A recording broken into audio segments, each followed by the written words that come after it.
señalaron. Dijeron igualdad, pero esta vez me separaron. Dijeron mucho, pero no se olvidaron de callarse. Cuánto odio por mi piel sembraron. Dijeron historia y la tergiversaron. Dijeron guerra, muerte, odio y nos culparon. Siempre. Enfermedades, epidemias nos contagiaron. Exterminación de mi fauna complace a tus mercados. Dijeron riqueza y todos se lo robaron. Oro, platino, diamante, a la fuerza se lo llevaron. Y la actualidad es tan triste que todo aquello que dijeron es lo mismo que hoy se dice más. ¿Quién dice, quién explota, quién se beneficia? El asesino, el mismo que da las noticias. Hay una cuenta fácil que siempre me da las grandes riquezas, de dónde vienen y hasta dónde van. Independiente como los Mao Mao, concluyente como los Mao Mao, como los Mao Mao, como los Mao Mao. Somos resistentes como los Mao Mao, independiente como los Mao Mao, concluyente como los Mao Mao, como los Mao Mao, como los Mao Mao. Somos resistentes como los Mao Mao. Nati Dre es afroresistencia, cultura ancestral, afrodescendencia, solidaridad. Esa es la esencia, la diáspora africana eleva la conciencia, conciencia negra, universal, progresista y transcultural. Negros y mestizos revolucionando, pueblos caribeños y africanos en un solo bando. No más explotación, colonialismo interno, no más confusión, supremacía blanca en el Babilón. Soy rojo, negro y verde, afroliberación. Mientras más negro, más represión. Somos creadores, recupera tu visión. Mi misión es educar con amor, contra el silencio, vivo sin temor. Independiente como los Mao Mao, concluyente como los Mao Mao, como los Mao Mao, como los Mao Mao. Somos resistentes como los Mao Mao, independiente como los Mao Mao, concluyente como los Mao Mao, como los Mao Mao, como los Mao Mao. Somos resistentes como los Mao Mao. Peace. Rise up, everyone. Rise up. Welcome, welcome. Yes, welcome to the Rise Up International Morning Show. I am Natasha, along here with my co-host, Fernando. How's it going, Fernando? Peace, I'm doing good. How are you? I'm doing good. Same here, you know, things are moving along. We've been missing you over here. Yeah, man. My goal is to, you know, in another 2 months to be more regular. Okay, I feel you. That's what's up. You're not the only one, though. Shout out to the rest of the comrades. Yeah. You know, everybody's been, you know, doing a lot of work, you know, so that it's a good thing. It's a good thing. And life, you know? That's right. That's right. Shout out to Kalanji. Shout out to Ikemba, and shout out to Isaac for sure. But welcome everybody. Appreciate y'all joining us this morning, Friday morning. You know, it's Black Power Friday. Black Power Friday today. It's Freedom All Friday. Black Power Friday. Freedom All Friday. Okay. Yeah. Okay. Did you? I was like, oh wait, is Fernando know something I don't? Did y'all change it to Black Power Friday? Yeah, we spoke about it. You know, on the last when was it? Wednesday's show. On Wednesday's show, we spoke about, you know, instead of, you know, people out here Black Friday, you know, spending more money, you know, Black Power Friday, you know, Black Power Friday. So I've also heard people call it recently. I mean, and I don't know that this is people calling it that, or is it, you know, it's really more just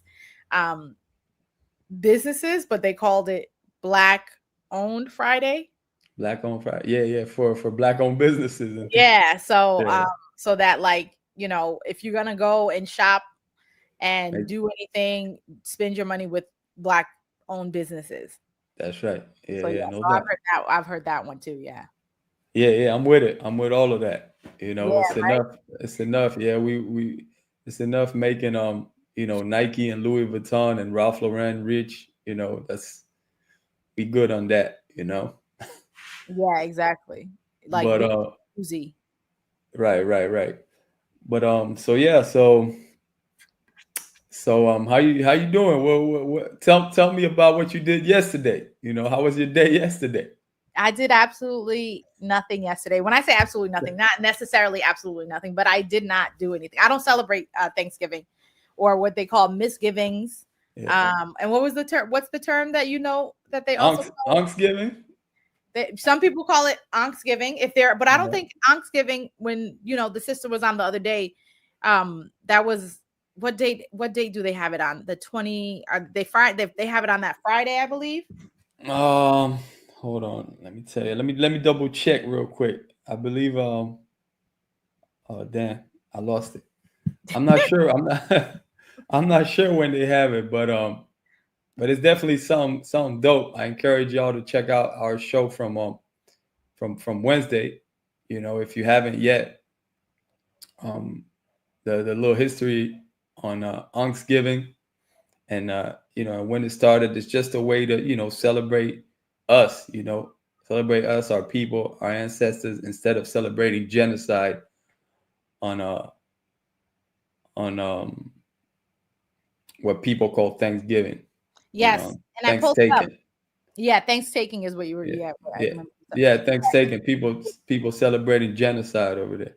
It is celebrated on the on that Friday after. So Thanksgiving, on Black Power Friday, yeah, exactly. So tomorrow on the 29th is when it will be happening.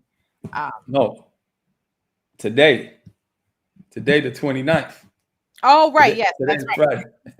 That was yesterday. Yesterday was the 28th, but yes. Today, later on today. Oh, and I pulled up the flyer too. So yeah, pull it up, man, because definitely if anybody's in Brooklyn, it's in Brooklyn, right?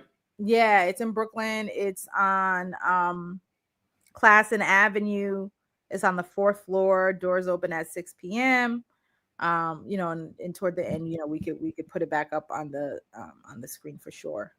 Yeah. Please do. And they said the food gonna be all vegetarian. So that's something. Nice. That's something. I definitely appreciate that.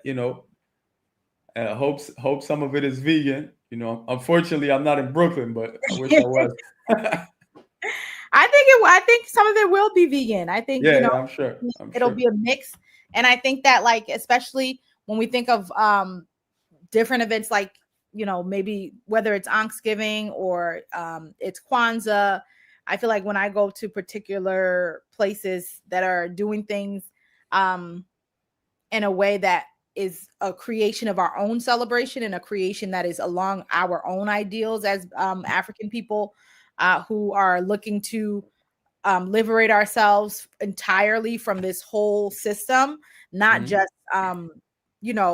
in terms of getting rid of the governmental structures and these systematic racist structures already that exist, but also getting rid of the spiritual structures that we know of, the religions that they've put onto us. Also, when it comes to holidays, us wanting to get rid of these holidays that they've put onto us and told us, oh, these are the things that we need to be focusing on and celebrating every year. And so when I've gone into, those kind of spaces, I feel like they always make sure that they have food that we can also eat. Like when I say we, meaning vegans, vegetarians that are not, looking to only eat meat. They make sure the food hasn't been tortured and oppressed too. Yeah, that only makes sense. Yeah, and they're thinking about their health too, because I think, their health, our health as a community, because one of the things that we, when we think about food, and I know you had your show, you had the woman who does veganism on your show and Black veganism. Yes, shout out to Soler Denote. Yeah. And so when we think about Black people in particular, not all Black people, obviously, because there's always going to be, differences there. But when we think about Black people becoming, or deciding to take up vegetarianism or deciding to take up veganism, is partly a lot of the times because of our health, things that have happened to us or that are happening to us. And we see that it's connected to our food, or, we're being proactive in knowing that these things are harmful to us in particular ways.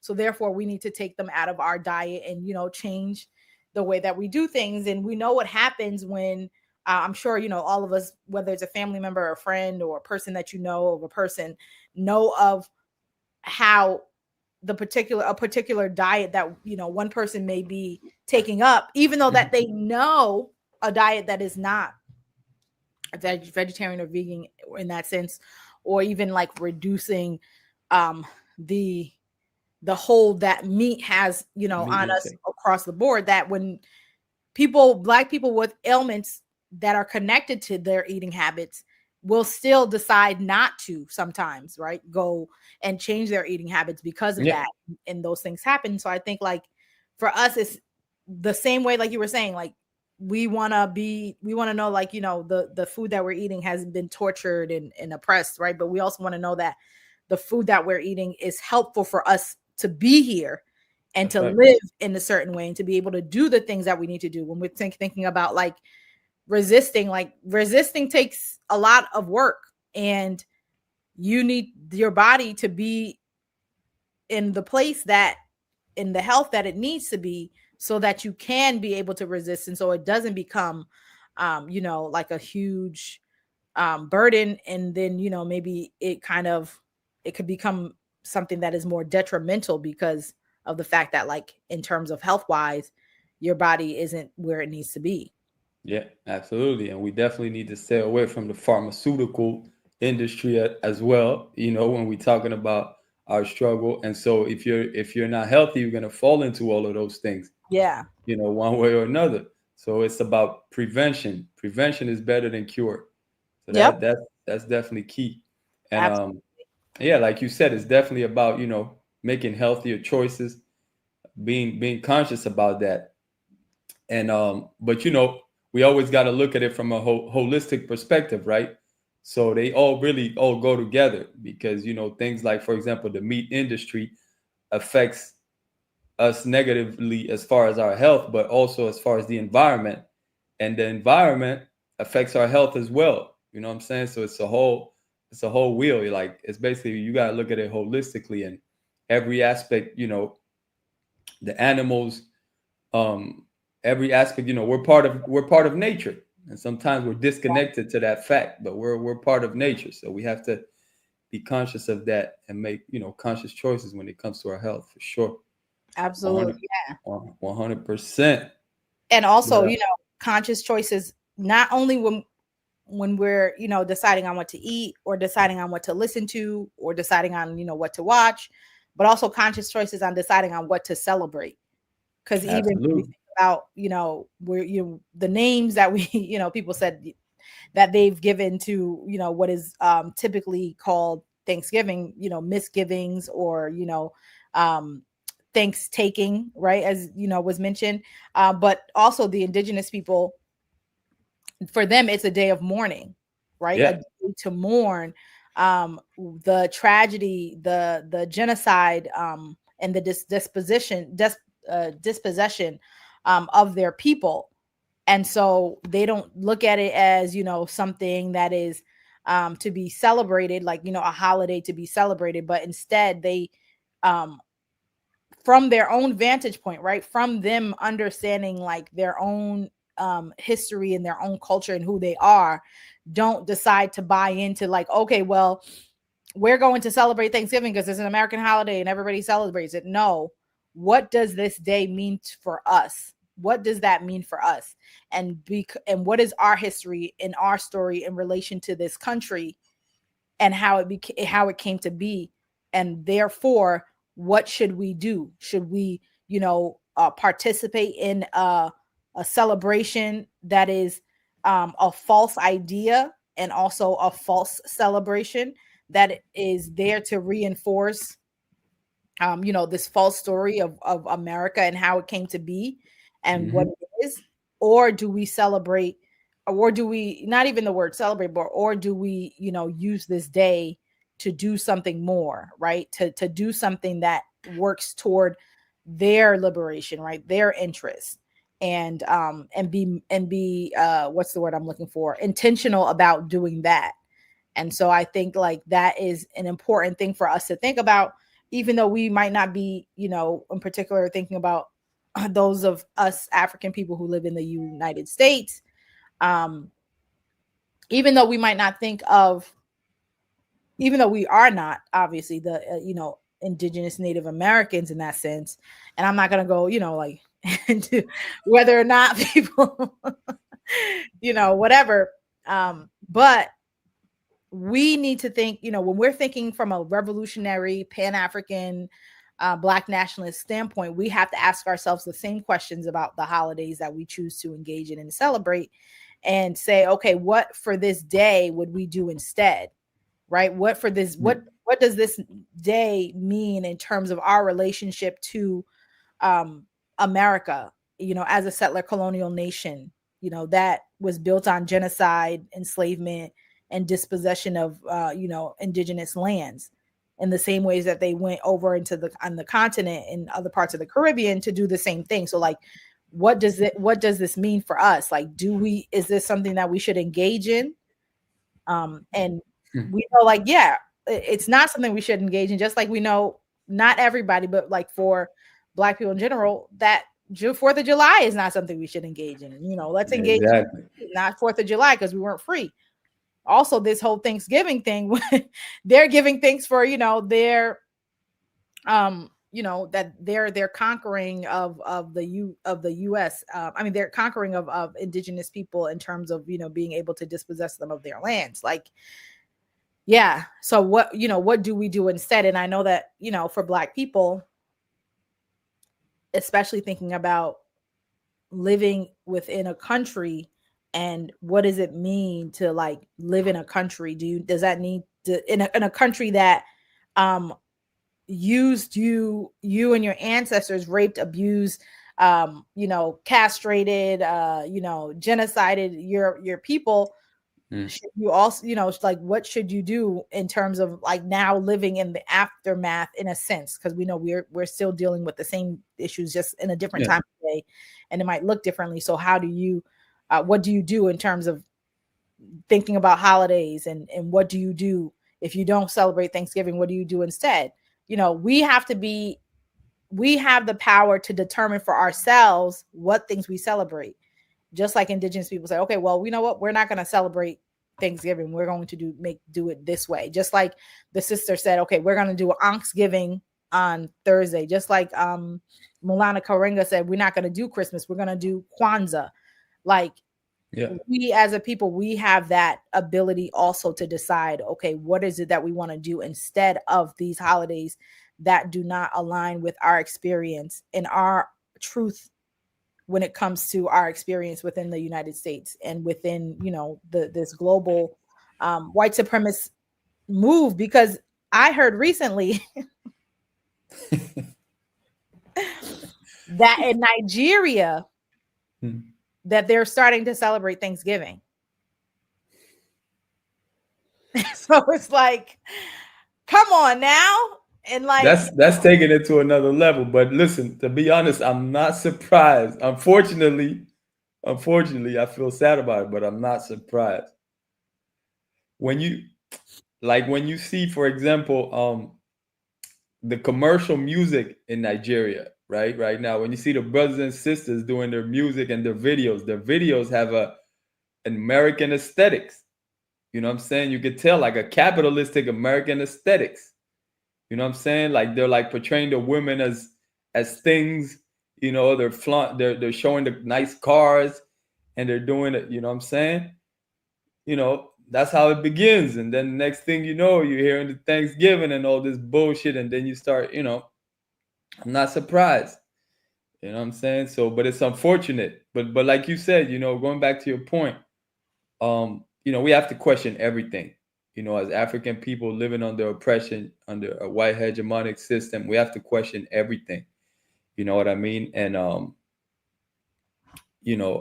because we understand that we're at war, and war comes on all fronts. You know what I mean? And so what we're consuming goes back to what you were saying before. What we're consuming is everything. Is what we're eating, what we're listening to, what we're watching, what we're celebrating, like you said, you know what I'm saying? So we definitely have to beware when it comes to all of that, and again, it's important to mention, like, it doesn't mean like we just have to just sit around and just be bored, like not do nothing. Right. No, exactly. You know what I'm saying? Like, we got to get creative with ours, Thanksgiving, Kwanzaa, you know, there's a bunch of things we can do. Let's just not celebrate genocide. You know what I'm saying?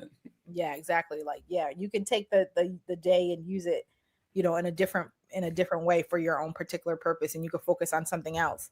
No doubt. Or, you know, you could just think about the other ones we have, like, okay, this one is not ours. Like, just like when we think about, like, I don't know if Muslims celebrate Thanksgiving or not. Maybe some of them do, maybe some of them don't, but they generally celebrate the ones that are aligned with Islam, you know, and other groups of people, like, they'll celebrate things that are aligned, like Indians, for example. Like, some of them I'm sure celebrate Christmas or whatever, but, you know, they have their own holidays already that they know, like Diwali and things like that. So it's just like, we have to know that we have our own history, and it's not the history of these people, and we don't have to celebrate the same things, because they're celebrating their things for their own particular reasons, and we have to celebrate our things for our own particular reasons. So with that, I think we should jump into a Black Power break. Let's do it. You are tuned in to the Rise Up Morning Show. We'll see you in a few after this Black Power break. Rise up.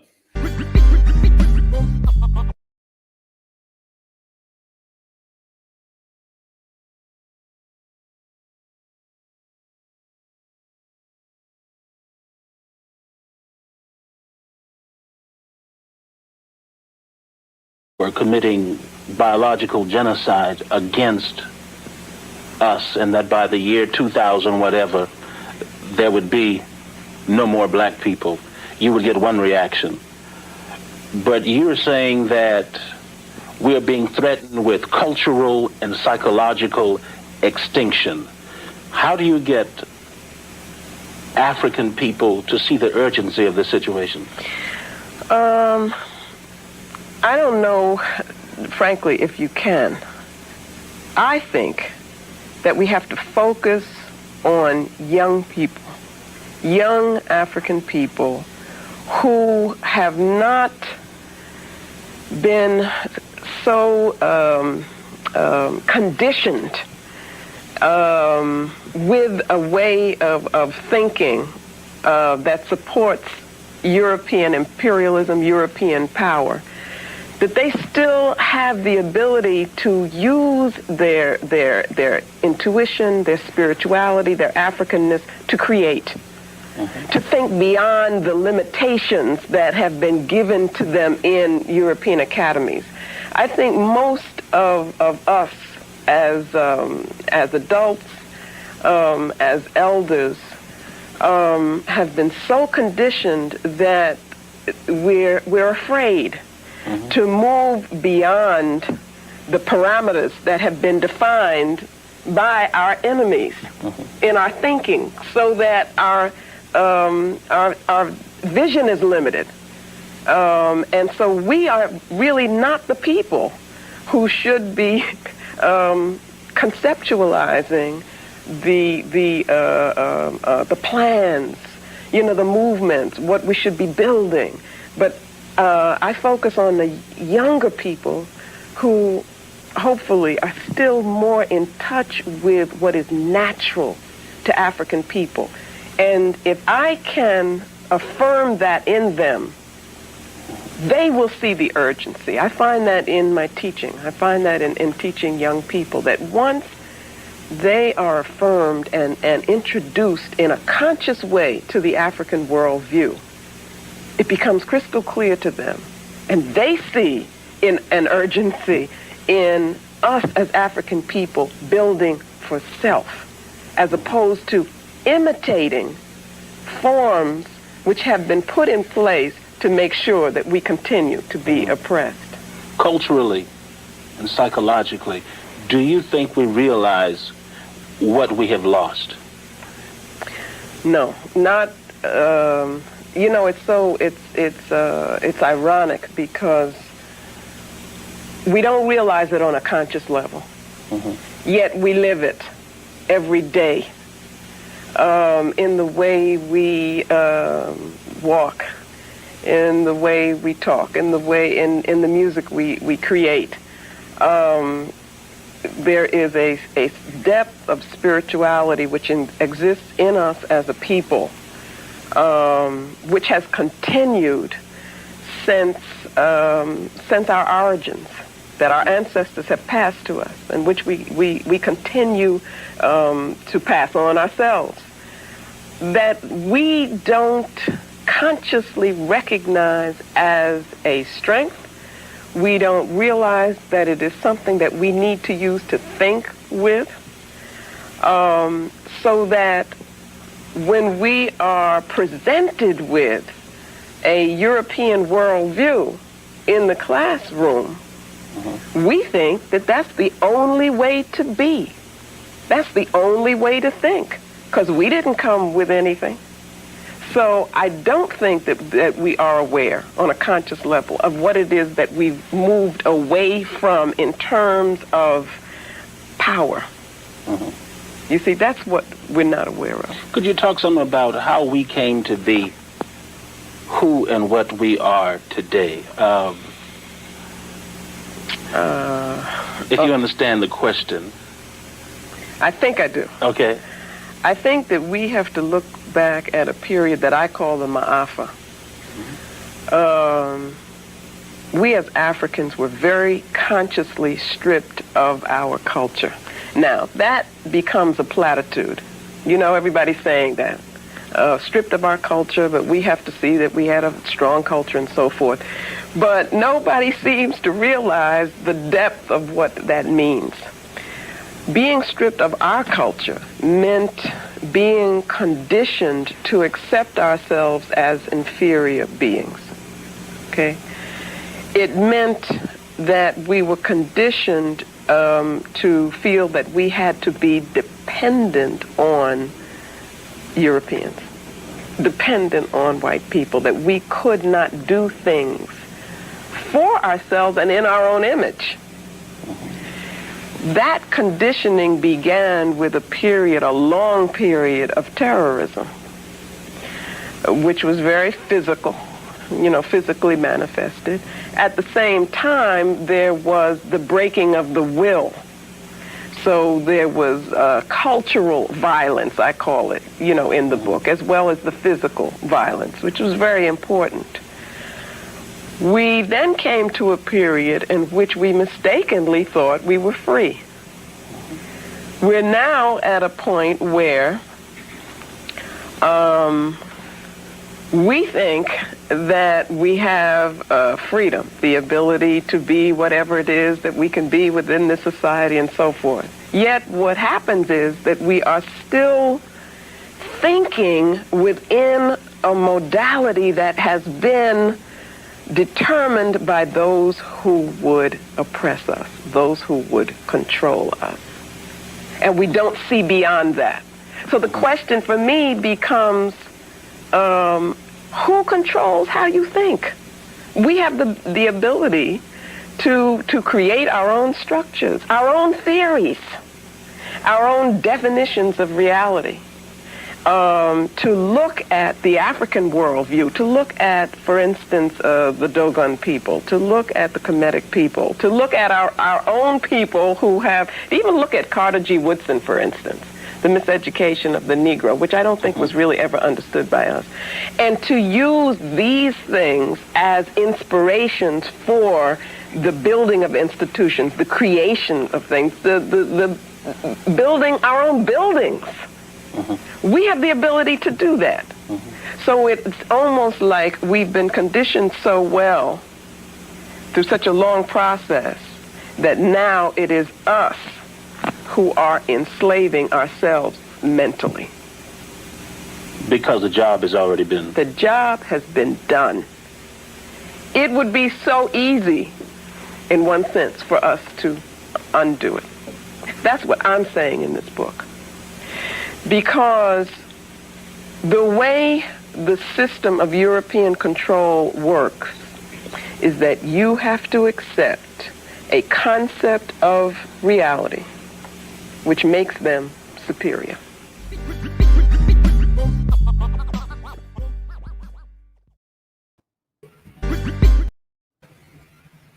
Welcome back. Welcome back. Yes. That was deep. That was deep. So, Hey, so listen, Natasha. The whole time she was speaking, I'm disturbed. I'm thinking in my head about brothers and sisters in Nigeria celebrating Thanksgiving. I'm not gonna lie. You told me that just messed with me. Like, damn, we going backwards real fast. yeah. And so now Marimba Ani, she's talking about how, you know, it made me think about what you were saying, because, you know, she's talking about how culturally and psychologically extinction, you know, cultural and psychological extinction. You know what I mean? She talks about how we've been stripped from our culture. Like, you know, some people don't think about that sometimes. They only think about the physical violence that our ancestors endured. You know what I mean? But so, you know what I'm saying? This thing right here, celebrating Thanksgiving in the motherland, that's taking it to another level. But let me ask you this. What do you think about what she said towards the end there when the brother asked her, and she said that at some point we thought we were free. She said now we think that we're free because we can't think beyond the oppressor's reality. Right? She said we're limited. Like, our vision is limited. We can't we think just because we can buy a couple of things here and there, that makes us free, right? I don't know exactly what year that was, but where do you think we're at now? In 2024, going into 2025. I think we're in the same place that she was talking about, and I'm gonna say, I want to say this was in the 90s. Yeah. So that wasn't that long ago. Yeah, it wasn't that long ago, but we've been dealing. But you know, she's talking about it in the 90s and references Carter G. Woodson, whose book came out in the what was it, in the 19, let me look for it really quickly. Miseducation of the Negro. I know that there's a 33, but is it 1933? And she slipped it in there real quick, like, we don't understand that book, by the way. Yeah, like, because literally when she said that, I was having a conversation with someone the other day, like last week, about that book, in the way, and even about a quote that he says, like, you know, about how he had to spend the rest of his life undoing his Harvard education. And so we were having a conversation back and forth about that, because, you know, I'm trying to explain to the person what he means by that, because there's like she said, I don't think people really are getting what he's talking about. Like, this idea, because they're like, oh, well, you know, it's not when he gets to college that he's getting miseducation. Like, you can't just put you can't just put all that on Harvard. And I'm just like, he's not putting it all on Harvard. When he says that, he's not putting it all on Harvard. Right. He's talking about something very particular, and how, when she talks about how we've been conditioned, we're being conditioned at every phase of our lives. We're being conditioned as when we're born, because, you know, what's mostly in the mainstream and what's mostly, you know, very accessible, you know, if you look for it, like, that's going to be the first thing that you find, are programs geared toward children that promote and educate through the European worldview. Then they go into school and they're learning, like she said, the European worldview. They're being educated through the European worldview, as though that is the only worldview that exists. Because in order for them to make sure that they maintain this, you know, settler colonial nation, and have people to take up these positions to allow it to continue to run, to be part of the process, you have to give them the worldview. You have to teach them. Make that the norm. The European worldview is the norm worldwide. Exactly. It's a universal. And so then we go to elementary school, we learn it. Then we, you know, we're going through different stages and degrees, right, of this indoctrination. But what I was saying to her is that there are those of us who take it on, you know, we don't question it. We, you know, we do well in school and we keep going. And then there's those of us who, like she was saying, you know, with the young, you give them that, you know, African consciousness, that worldview, and show them that this is another way of seeing reality, right? This is another way of living and thinking and being. And those of us who, you know, and she says, like, you know, that they still have something natural within us. Yeah, those students, and, you know, people talk about it, you know, it's talked about in the research some. I mean, I've witnessed it for myself, you know, as being an educator, but that you have those students who will buck against that and say, like, no, this is, something's off here. Why do I have to learn about all these dead white people? Why do I have to learn, like, where am I? Like, what is going on? Like, you know what I'm saying? And they're rejecting that.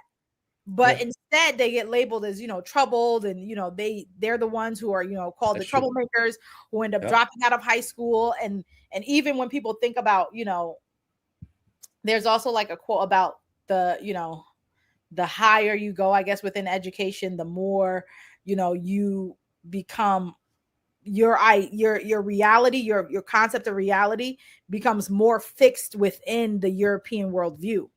And so when you get, by the time you get up to you know, a graduate school, you know, a European graduate school, and we're talking about particularly places like Harvard that are the seats of white supremacy, right? That they are the center of that thought and that learning and that creation. Like, that's where you are. And so of course you're going to get the highest level of it that you've already been getting it, but it's going to deepen, and there is going to be more, it's going to be like a lot more salient. It's going to be a lot more concentrated, because that is one of the hubs. When we think about, you know, people putting Harvard on a pedestal, because what is Harvard producing? It's producing more the people who will continue this nation. Like, it's producing those who will ensure and continue in the path of white supremacy.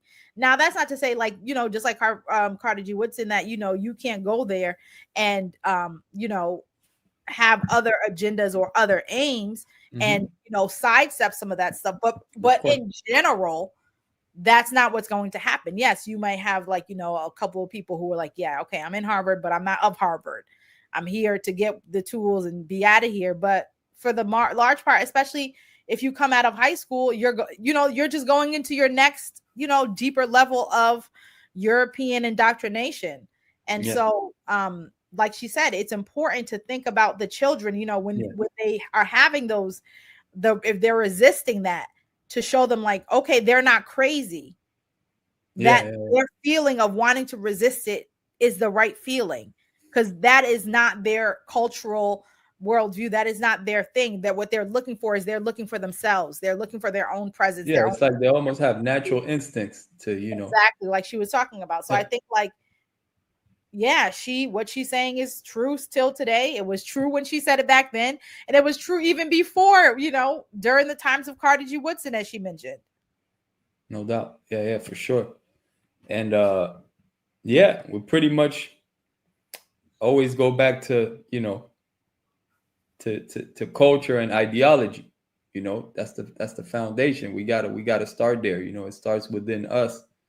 You know, within us, our families, our communities. But if the ideology ain't right, then, you know.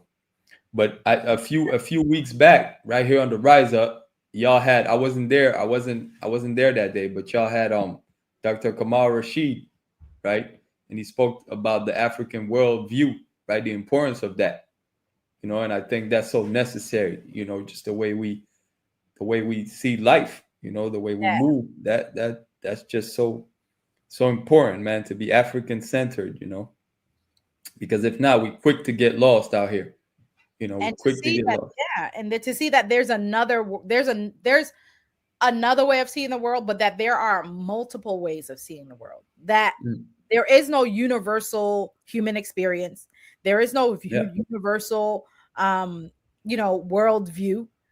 No, that doesn't exist. And when you look around the world, pre-colonialism, that's why you see the diversity in cultures that you see, because it's particular to those people and to their context. You know, like you were saying before, like how we are connected to nature. Like nature, when I say context, I'm talking about nature and place, right?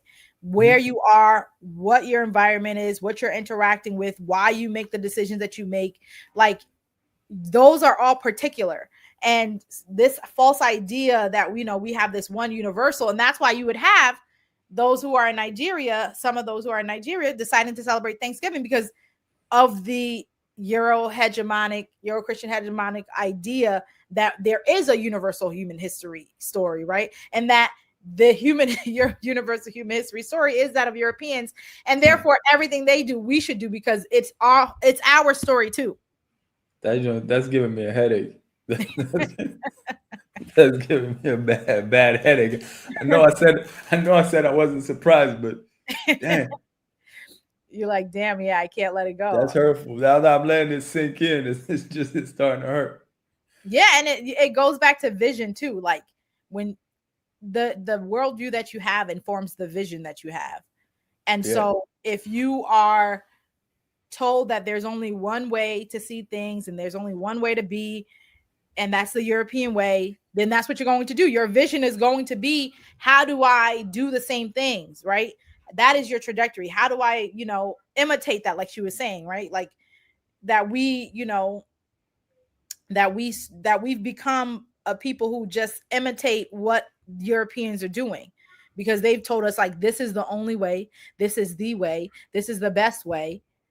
And so therefore we take it up and we're, and our vision is blinded. Our vision is distorted toward doing things that seem ridiculous. Like you were saying, like when you hear it sounds ridiculous. Yeah. We do a lot of ridiculous things. Yeah. For sure. It is ridiculous. But yeah. All right. So I think it's time. Let's get into some stories. Get into a couple stories. Yeah. Let's you want to start with your story? Yeah, I can start with a story. We want to travel to the motherland real quick, to our brothers and sisters in Sudan and see what's going on over there, because too often we forget what our people are going through, in Sudan. Often. Yeah, too often. All right, so we have a story over here. Can you pull it up, or you just want me to read it? I can read it. Oh, I was pulling it up. You could have just. Okay, cool. Appreciate that. Yeah. All right. So, sexual violence used as a weapon of war in Sudan. Rights groups warn. All right. So, death is better than rape. Arabi 21 reported, describing the harrowing words of a victim of sexual violence in Sudan. Rights organizations estimate the number of such cases to be far higher than officially reported, with countless survivors receiving no help or care. Some victims left to suffer in silence endure nightmares so overwhelming that they consider suicide as a means to escape the pain and the stigma of rape. Rape has become a weapon of war since the conflict erupted in Sudan in April 2023. The scope of sexual violence in the war goes beyond rape, encompassing sexual slavery, human trafficking, and forced pregnancies. The Sudanese government's unit of combating violence against women and children, that's the CVAW, has documented 331 cases, according to its head, Salima Ishaq. However, there are challenges in monitoring and documenting such abuse. Victims have reported being forced to trade sexual favors in return for vital humanitarian aid in areas under the control of the rapid support forces. In early November, a UN report revealed that militia fighters who raped and attacked minority groups in Darfur threatened to force them to have Arab babies, quote unquote Arab babies, and use ethnic slurs during their attacks. All right. Yeah, that's heavy. Yeah, that's heavy right there. I have read, multiple stories like that about, sisters in Sudan just, taking their lives because they knew rape was coming. You know what I'm saying? And so, this is a sad reality that's going on right now. And it's heavy. Yeah, and I think one of the things, there's two things that's interesting, but I'm going to say the first thing first. And I guess I'm using interesting for lack of a better word. That makes me think is the last part of the article where it talks about how the UN report revealed that militia fighters who raped and attacked minority groups in Darfur threatened to force them to, quote, have Arab babies and use ethnic slurs during that time. Mm-hmm. And so I'm thinking that makes me, brought me back to thinking about the Arab slave trade that a lot of the times we don't hear too much about and people don't think about. And as I've been told, still that enslavement of African people within the continent is still happening. Yeah, still going down. And that we don't really talk too much about the Arab slave trade, right? And how that especially, targeted Black women, right? And where, they used and abused and raped Black women so much. When we think about the Arab slave trade, not that obviously that didn't also happen within, the European slave trade, but that we don't think about that as much, and how that is also something that is continuing. And so when we think about North Africa and, other parts of the Middle East, that the anti-Blackness that exists there, mm-hmm. that has existed and still exists, and that a lot of people don't think about, or it's not talked about so much in the mainstream, but it's taboo. Yeah, it's taboo. Not only in the mainstream. My fault. Yeah, keep going. No. I was just gonna say, the last thing I was gonna say was that this directly connects back to that. Yeah, for sure. Yeah. You're right, 100%. And it's something that's not really mentioned as much in the mainstream, but also it's not mentioned even in our circles sometimes. You know what I'm saying? It's taboo. We don't really speak about it. There's various reasons, part of it, a lot of it might be because we have a lot of Muslim brothers and sisters, within our movement, and, but this is a reality. This is a reality that, I think it's important for us to study every aspect of our history, and we shouldn't, shy away from getting into these stories and history, the history as well, but it says it in the article, it goes beyond rape, encompassing sexual slavery, human trafficking, and forced pregnancies, so yeah, this is definitely nothing new. And that it becomes a genetic, a way to, like, not only, so when we think about the subset, what they call sub-Saharan Africa, how did sub-Saharan Africa come to be? When we know that, people darker than me were the original, what they call Egyptians, but, Kemites. Yeah. So the way that Egypt looks today and other parts of North Africa, we have to ask ourselves, how did that come to be, right? When we look at, places like Sudan and or even I'm thinking of there was another country, it's not coming to mind, but when we look at the northern part of it, right, versus the southern part, where usually you see more phenotypically people who you would say, like, okay, definitely that person's Black. You would say the same thing, kind of in Sudan too, but there's a vagueness that also can come along with it because of the Arab, movement and influence and the wars and the history of all of that. And so those are things too. What, when people talk about sub-Saharan Africa, where are those lines drawn? And why is it that, in the northern part, then you're not calling it, sub-Saharan Africa, or we have to say, Black Africans, as opposed to other Africans that are on the continent that wouldn't be considered, that are not called Black, or that wouldn't be considered Black. Some of them probably are Black and they don't want to say it, because we've also seen that too. Where you'd be like, oh, this is my person. But they don't see themselves as that. Yeah, 100%. Like, look, that's where I see something that's very similar to South America. Where like when people are, mixed or light skinned, like myself, people are really light skinned. Like they'll be like, they will, definitely try to go away from the Africanness, right? So they'll be like, oh, no, no, I'm not black, right? And you can see that in South America in various countries, but you kind of see the same in North Africa, where the brothers, if they're, when they're mixed, but you can still tell whether Yeah, because of their phenotype or their hair or something, you can tell they're African. Or they'll be like, no, I'm Arab, I'm not. You know what I'm right. saying? Like you could tell that a lot. So it's like we're going back to, the only world ideology is anti-blackness. That's one thing that you can find everywhere. You know what I'm Yeah. saying? Whereas it just comes back around. You know what I'm saying? But yeah, on our own soil, on our own continents, like you said, like where do we draw the line? Like sub-Saharan Africa, like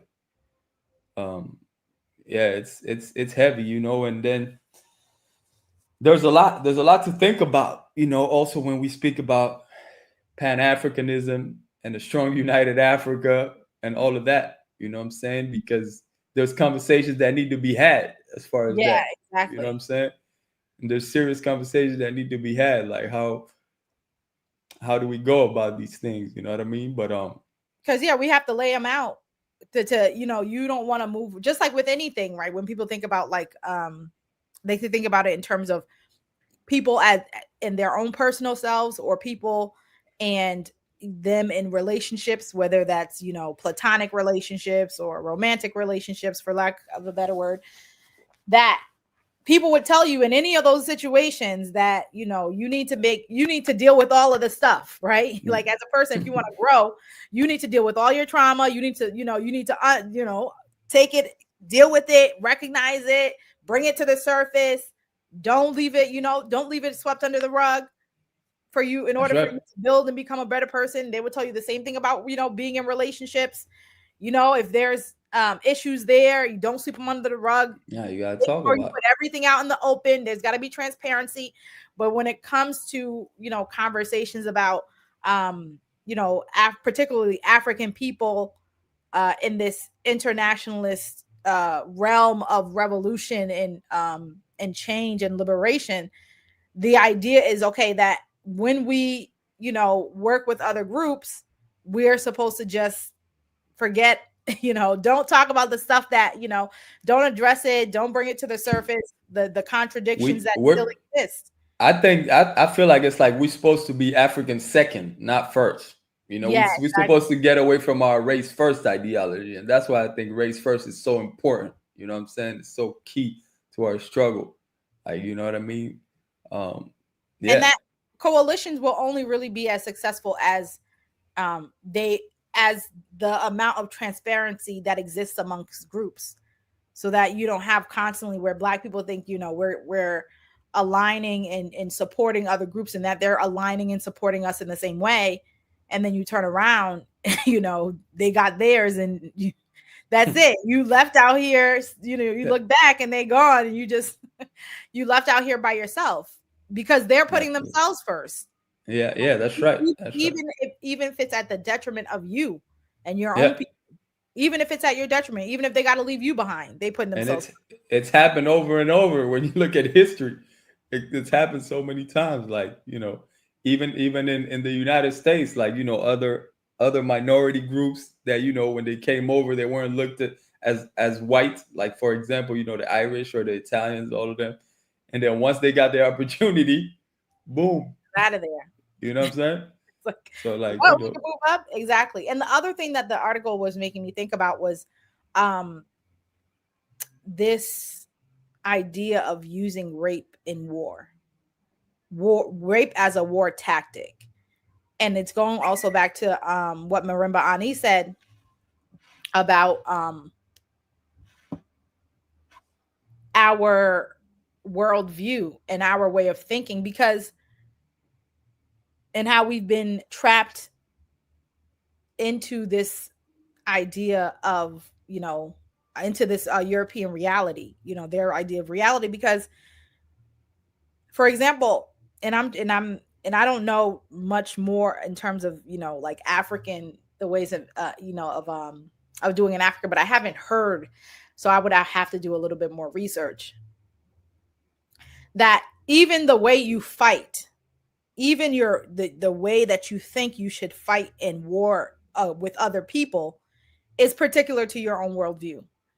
So like, and for example, when one of the things that I learned about in particular was with I think it was with Pocahontas, right? So people know the story of Pocahontas, and they don't know the story, they know the made up story, but the actual is terrible. It's I mean, what they did to Pocahontas is like they raped her, they brutalized, like it was, and then the nerve for them to make that movie is just insane after you know the real story. But and learning that, it talked about how rape was like a thing that you didn't do, and that outside of war, within war, like that was just a no. Like rape was just not it. But when the Europeans come over, they're going crazy, right? Raping, killing, pillaging. They're using all of it, right? And that is that, and you even see, like, even within wars within Europe, that is a part of it, right? That rape is a part of it. So the way of fighting, even, right, through a worldview, what things are allowable and which things are not allowable, right? And to what extent do you fight? Like, what are the tactics that you use? And also, is there a point that you say, okay, we won't go this far? Or do you have no point of you will go and do anything? And that's part of the way that Europeans fight. They will do anything. It doesn't matter. It doesn't matter if if they kill a bunch of animals in the process, if they rape tons of people, if they anything to maintain the white hegemony. Anything is allowable. And that's also too this idea of like, okay, what you had, like she said, like, I don't think we even really realize how much we've lost and how much we've taken on, because that's serious when we're thinking about the way in which, like, people just think all of these things are just the way it's supposed to be. It's just the natural way. Everyone does this. And then the irony is wild. Then you go into their schools and they have these classes on like ethics. You know what I mean? He's talking about ethics and things like that. Like, you know what I'm saying? Like, it's rough, man. But you bring up a great point. The having no limits to what you do. You know what I'm saying? Just straight, just the nastiest shit you can possibly think of. That, by the way, the Europeans, before the Ma'afa, before they even got to Africa, they were already doing most of these things to themselves. Throughout their little religious wars and all these things, they were doing some nasty things to each other. You know what I'm saying? It's just like you said, that's their worldview. That's their, that's what's acceptable, right? That's the way they operate. Yeah. Mm-hmm. That's the way that they do things. Yeah, Urugu, Exactly, yeah, and I think that's the book she was mentioning too. Yeah. So I'm going to jump into another story about Sudan in connection to this, but before we do that, let's jump into another Black Power break real quick. You are tuned into the Rise Up Morning Show. Rise up. We are African, and we happen to be in America. We're not American. We are people who formerly were Africans who were kidnapped and brought to America.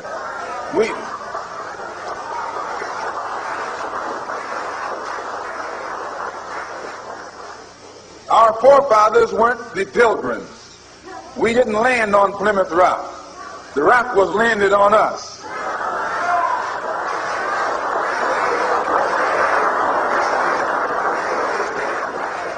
We were brought here against our will. We were not brought here to be made citizens. We were not brought here to enjoy the constitutional gifts that they speak so beautifully about today.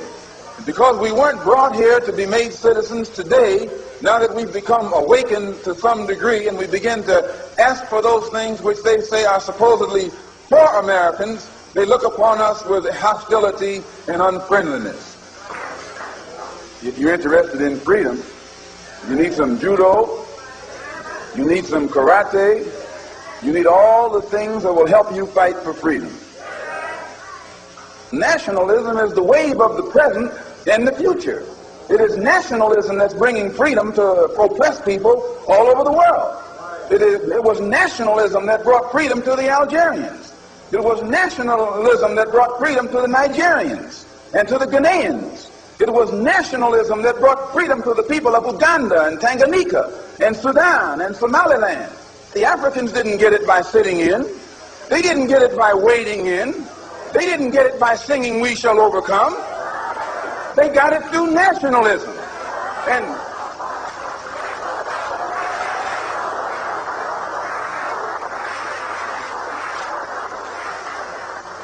And you and I will get it through nationalism. What is it?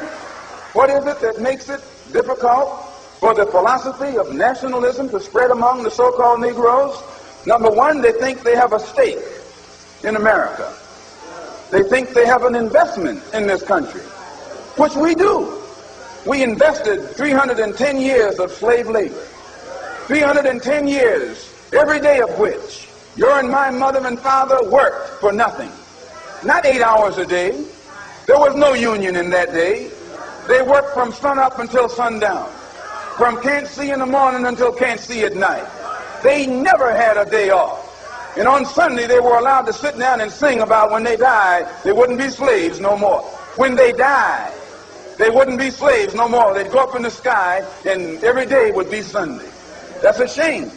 And it is that 310 years of slave labor that went in, that was mine and your contribution into this particular economy and political system. They can give us the back pay. Let's join in. If this is what the Negro wants, let's join in. Let's show him how to struggle. Let's show him how to fight. Let's show him how to bring about a real revolution. Let's make him stop jiving.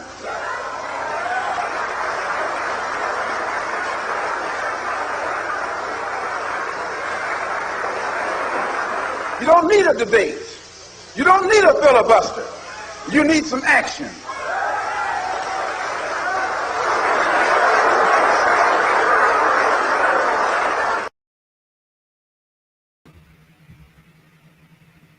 That was our Black Power break. You are tuned in to the Rise Up Morning Show.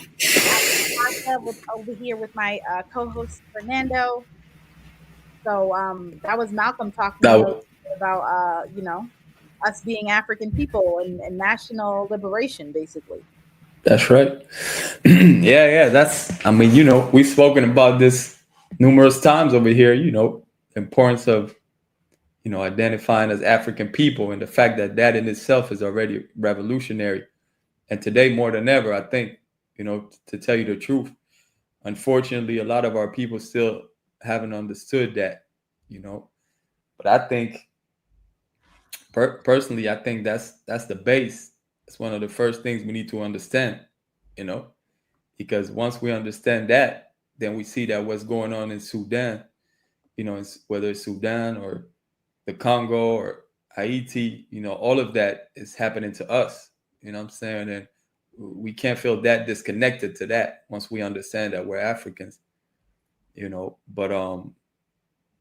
but yeah, unfortunately to this day, and the worst part is that, this Western propaganda got some people even thinking that they rock with Malcolm, mentioning his name and all that, but still not identifying as Africans. As a matter of fact, some of them just straight up identifying as Americans, and they over here walking around with a Malcolm t-shirt or even a tattoo, you know what I'm saying? But they still not understanding the ideology of Malcolm, so that's a shame. But yeah, absolutely. Yeah, I think that means you haven't done this. You haven't done the study. You haven't done the research to really see what he was talking about. And, you haven't heard him, more than maybe some clips, because you would understand what he's talking about when he's talking about, from nationalism. When people talk about, you know, being a Black nationalist, you know, what it means to have a nation, or what it means to be a nation within a nation, and what does that mean if you see yourself and African people within the United States as a nation within a nation, then your aims are different. Yeah. Then what you decide to do is different. You know, that's why he's talking about, like, that's why he says, you know, when we'll show them how to struggle instead of struggle and fight instead of jiving. Because that means if you're, you know, moving from a nationalist standpoint, your aims and objectives are different. Your investment, like he talked about, you know, like, yeah, you know, some Black people, they want to have America, you know, they want to not have America, but they want to be part of America because They want to benefit from. Yeah, because they feel that they have an investment in it, right? Yes. And like you said, like, yes, the truth is you have invested into America more, you know, than most people who even live in America. You've invested and you continue to invest. But does that mean that your investment in America is the same as those who, you know, this is a European settler colonial nation created by Europeans for Europeans, using, you know, using other people's land that they've stole, Yeah, they've killed, and also using other people that they've stole, African people, to build it. to build it, right? Yeah. For them. So even though it's for them, you know, built for them, by them, we know that they didn't, you know, they didn't build it necessarily by themselves. And in that sense, and that, yes, we have a huge investment, but your investment, like you said, you know, so you want to struggle because you have an investment. Okay, fine. Struggle because you feel like an investment, but struggle from a nationalist point of view, right? Struggle from that position, because your investment should be to African liberation, right? It should be toward your liberation. That's where your investment should lie, not in promoting and expanding America, because you didn't invest, you didn't make those, you know, your family, your ancestors didn't make that investment because they actually wanted to. They were forced to. And now they're, you know, as their future generations, your investment should be toward righting the wrongs, should be, you know, moving toward the place where they, you know, that they couldn't be, you know, reclaiming those things that they lost. Mm-hmm. You know, their culture, their worldview, their humanness, right? Those things that they lost, you should be reclaiming, and that's where your investment should be. America is not in the business of helping you to reclaim your African culture. It's not in the business of helping you to reclaim your power. It's not in the business of helping you to restore, you know, all of those cultural ways that you had, your ancestors have lost. No, they're in the business of making sure that you have an investment within America, as America is not invested in you. That's right. That's right. That's right. So I think Thank you for breaking that down. Yeah, is a lot. So okay, so let's move into my story. So yeah, connecting it back, right? Thinking about African liberation, and like you were mentioning before, us identifying ourselves as African not only helps us know who we are, but it also lets us know, as a phrase that people like to say, whose we are, right? That That's we right. are not just a people that exists here in America out of nowhere. We are African people, right? We are the children of Africa, the African continent, and our brothers and sisters exist everywhere else. And so we belong to that. And so we need to be caring about what's happening to them there too. Yeah, no doubt. And I want to add the rest of the world too.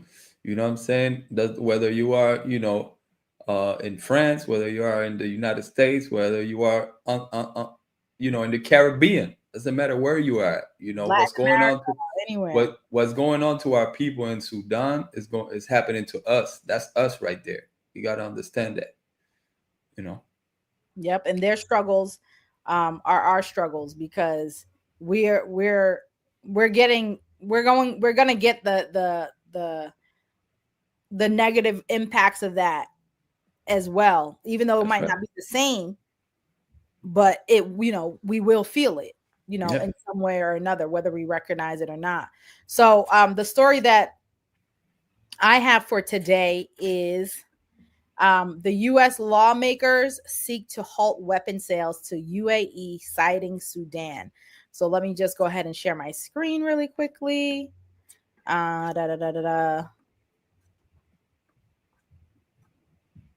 Okay. And I have a lot of windows up, y'all. We were like, okay, well, pull it up then. That's because I have a lot of screens up. That's just like my computer. They're like, okay, well, what's taking so long? All right, so the hidden story. So yes, U.S. lawmakers seek to halt weapon sales to UAE, citing Sudan. Actually, I want to share a different screen of this one. So yes, this is the same one, but I want to share the one that is already has some of the key points that I want to point out to people. So that's okay, yeah, this is the one I wanted to show. This is the representative Senator Chris Van Hollen, DM, who the story is mentioning had introduced the legislation. So it says U.S. Senator Chris Van Hollen has introduced legislation seeking to halt American weapon sales to the United Arab Emirates until the United States certifies that the UAE is not arming the paramilitary rapid support forces in Sudan, according to an early version of his announcement seen by Reuters. Their effort, Boyce highlighted just points I want to point out, but their effort is unlikely to win. So his effort, along with his other Democratic colleagues, they're saying that their effort is unlikely to win significant support in Congress as U.S. administrations under presidents of both parties long have viewed. So there's a key. Don't forget, we've talked about this a lot here on this platform as well, right? That these two parties, even though they're two separate parties, they're still under, maintaining. They're both here to maintain that one system, right? Yeah. And so they've long viewed the UAE as a vital regional security partner, but would draw attention to a conflict that has become one of the world's worst humanitarian disasters. So what they're basically saying is that even though this is likely not to pass, the presenting it is to highlight, it's supposed to bring attention to what's happening in Sudan when we think about it, and the humanitarian crisis that it is, and it's been going on for over almost 2 years now. The UAE is an important partner in the Middle East, but the United States cannot sit idly by as it aids and abets the humanitarian disaster in Sudan. We must use our leverage to try and bring this conflict to a peaceful resolution, Van Hollen had said. And no resolution of disapproval has ever been passed by Congress and survived a presidential veto. It says such resolutions have at times led to heated debates that highlighted human rights concerns and lawmakers' dissatisfaction over weapon sales. And then it also goes on to talk about President Biden recognized the UAE this year as a major defense partner, and the Gulf state hosts the Al Hafar or Dafar Air Base with U.S. military aircraft and thousands of American personnel. Sudan's army has accused the UAE of providing weapons and support to the RSF in Sudan's 17-month-old war. The Gulf state denies the allegations, it says, but UN sanctions monitors have described as credible accusations that the UAE has provided military support to the RSF. And it says, war erupted in April 2023 between the Sudanese army and the RSF over a transition to free elections, with tens of thousands of people reported dead. And it says that the UAE is one of the biggest outside actors fueling the violence in Sudan. And yet the U.S. is on the brink of selling the UAE another $1.2 billion in weapons that could end up in the hands of the RSF. Which, this man Jacobs said, and he has met with some Sudanese refugees and the border of Chad this year. So, yeah, man, that's back to thinking about, again, this, connects back to when we were talking about the first story about Sudan, the war and all of the different facets of war. So we're talking about before, rape being used as a type of tool of a type of war tool. And also we know other war tools that people usually think about in terms of arms, and how we know that the US has already been supplying Israel with the weapons that they need to carry out their genocide that's happening to the Palestinian people. But they're also supplying weapons to the UAE so that they can also carry out a genocide on the Sudanese that are there. And so, there's so many different things that stand out in this article, but I'm gonna let you weigh in, Fernando. No, we're seeing again,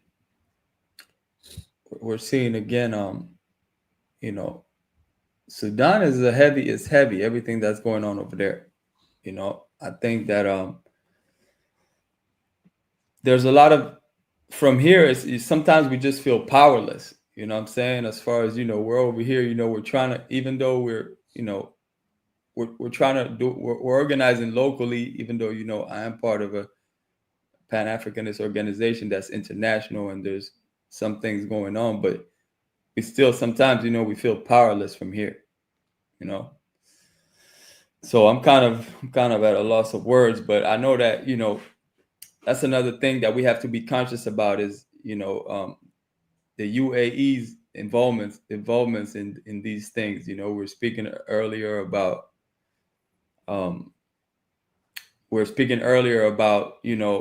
being conscious about everything that we do. And, I know some people don't necessarily believe in this or agree with me, but I believe in also being conscious. And while we live in these systems of oppression, being conscious as far as, where you put your money, you know what I'm saying? UAE, there's a lot. It's just like, Israel, whether it's Israel, the UAE, a lot of these big time corporations and, companies that facilitate what they do, you know what I'm saying? And I believe in, when possible, staying away from putting money in these corporations, or companies. And I think, that's something to work on.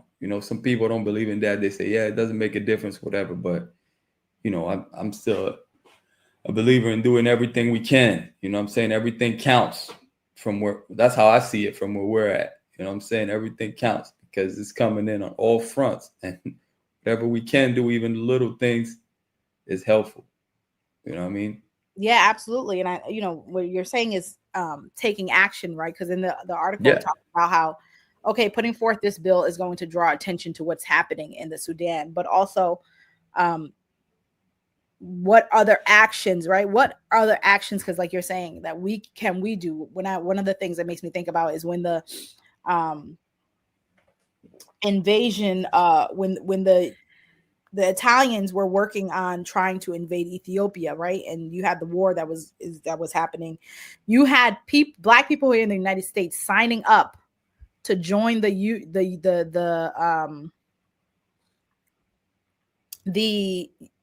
Ethiopian military, right? And they couldn't. And then what happened was that they were signing up to join the Ethiopian military, and then the United States was just like, "Oh, if you go over there, we're gonna revoke your citizenship and all this other stuff, like all the threats and stuff." Yeah. And so since they couldn't do that, they were like, "Okay, well, we're gonna send money, we're gonna do this, we're gonna do that."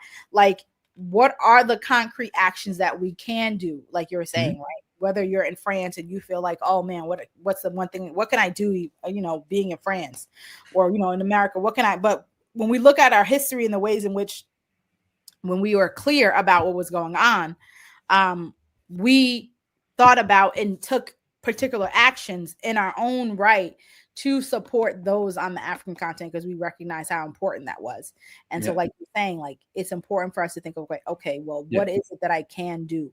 Even when like you're saying, like, okay, you can get together with a bunch of other people and, you know, divest within yourself and your community from these corporations that support it.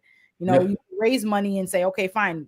I know the particular organization that I can send the money to in Sudan that can get to the right people so that they can be able to, you know, use the money for their own defense. If you feel like, okay, well, you want to do what you know, go over there and see what's going on and on the ground and be there in that kind of way, you can help in that kind of way. Like there's, you know, what is it that they need? Like even in the story that you were talking about in the first one, you know, it was talking about how many people are displaced.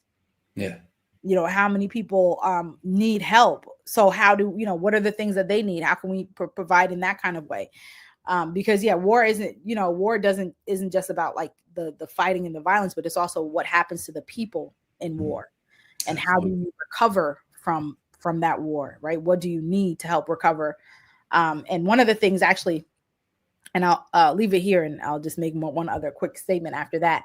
One of the things that I learned when I was in Paris, you know, talking to a bunch of like Black people, but particularly Black professors, was that about Free France, the Free France movement, or they call Free France, that it really, and that was after World War II, you know, when we know how France had been devastated by the Nazis, and that it was because of the Caribbean people that were part of the French colony that really saved France. And that without them, there would be no France as we know it today. And so like, just thinking of, you know, about like, okay, where do we put our efforts? Like, right. Like Malcolm said, where do we put our investment? And that, like, you know, France didn't deserve for us to save them. You know, like they didn't deserve Free France. But yeah, and the one other thing that it mentions, you know, when they mention in the article that the Sudanese army has accused the UAE of providing the weapons to support the RSF, and then it talks about how, like, you know, UN sanction monitors have described, you know, what they're saying as credible accusations. It just points to the fact that, like, the same way in which, you know, Black people are painted to not be believed, right? That when we say something's going on and we say something happened, we you know, we have to go to the end of the world to prove that what we're saying is true. Yeah, absolutely. Because we're the ones saying it, right? Whereas, you know, when Europeans say something, oh, it's just believable on its own. But when they tell lies all the time, still now. They did it to begin with, and they continue to do it, but yet their word, as soon as they say something, is the one that we have to take up automatically, and our word is the one that we have to question and need all of the you know, need to go and say, like, okay, well, give me all the, you know, I need you to prove this to me. Whereas, you know, Europeans, they say something, then nobody's telling them to prove it. That's right. It's crazy. You're right. And in the process of proving it, you're out here dying, being misled, getting held back, like doing all these things because you have to prove to them that what you're saying is real and that you are actually being targeted in the way that you are being targeted. Right on. So we gotta practice, you know, all of us, when we hear African people saying something, like, you know, nobody's saying to just take it as, you know, truth, all, you know, whatever, without doing some of your own digging. We know what kind of world we live in today, but give it as much weight as you give European people saying something.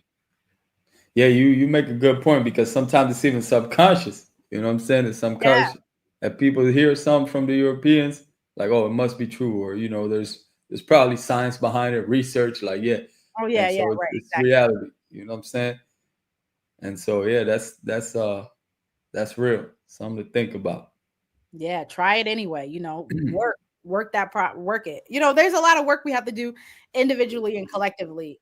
You know, as we move toward, you know, our ultimate aim of liberation. And, you know, it's when you know, I'm saying stuff, I'm not just talking to to the people, I'm talking to myself too, right? That we all, no matter what position we're in when we're playing, we all have to constantly monitor our own selves, our thinking, Always. our practices, our actions, everything. And we have to, you know, continue to tell each other and remind each other of what we need to do so that we don't forget, because we're swimming in this. Yeah, we have to continue learning, continue decolonizing, you know, our brains, ourselves, you know, even if we didn't go to Harvard. Yeah, exactly. Even if we didn't go to Harvard, we're still living in these systems of oppression, and there's work to be done, you know, both psychologically, physically, everything. Yep, mentally, with our health. Yeah, absolutely. Everything. Yeah. Well, we thank you all for being here with us this morning, rocking out with me and Fernando, you know, That's right. doing our solo thing this morning. Yeah. Duo. Yes. Make sure you all like, share, and subscribe. You know, this is Black Power Media Reloaded for the people. And hit the bell for the notification so you always know when we about to go live. That's right. Hit the bell. Make sure you check out, you know, all the other shows we got on the platform. Yesterday, you know, I just released episode 71 of the Vital Hoops podcast with one of my comrades, Ruben Castro. They have a great organization. He's located in Germany, so he has an organization. Yeah, Africa United. You know, where they it's a Pan-Africanist organization, but they do their thing through sports, through basketball. By the way, so yeah, check that episode out. It's episode 71, Vital Hoops podcast. Check out the rest of the comrades. Like I said, a lot of great shows going on right here on Black Power Media Reloaded. And we appreciate you. We appreciate you. Have a wonderful weekend.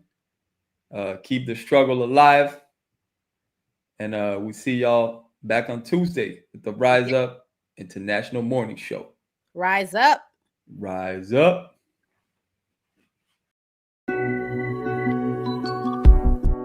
Sometimes the riot is a quiet one.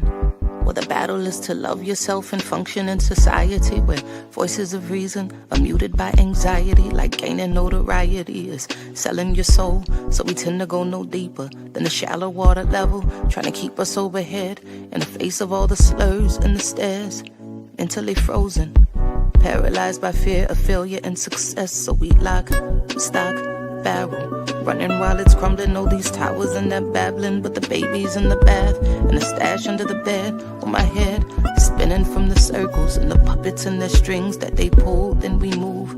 Reactionary warfare never produces winners on the field. Feeble and foolish. What tools and what weapons are we using? We need some new ones. Real revolution. It's real solutions. What we've taken on the ways of the ones who conquer with their guns and religion and division. Got my inner me looking like my enemy. Real revolution. Where my inner me really a mirror for the galaxy. New time, brand new paradigms, new contracts to sign. They thought that this would all be televised, though it's happening right before our very eyes. It's on the inside, with their guns cocked. When that rock drops, standing on the rooftop, praying that the mountaintop can live inside the valley. People tell me the reward is somewhere off in heaven, like heaven's only in the sky. A chariot's a swinging, like God is something separate from yourself, from your wealth, from your lover, from your neighbor. Oh, your savior is coming in your own name, coming with the face the same. Real revolution. It's real solutions. Where we've taken on the ways of the ones who conquer with their guns and religion and division. Got my inner me looking like my enemy. Real revolution. Where my enemy is really a mirror for the galaxy.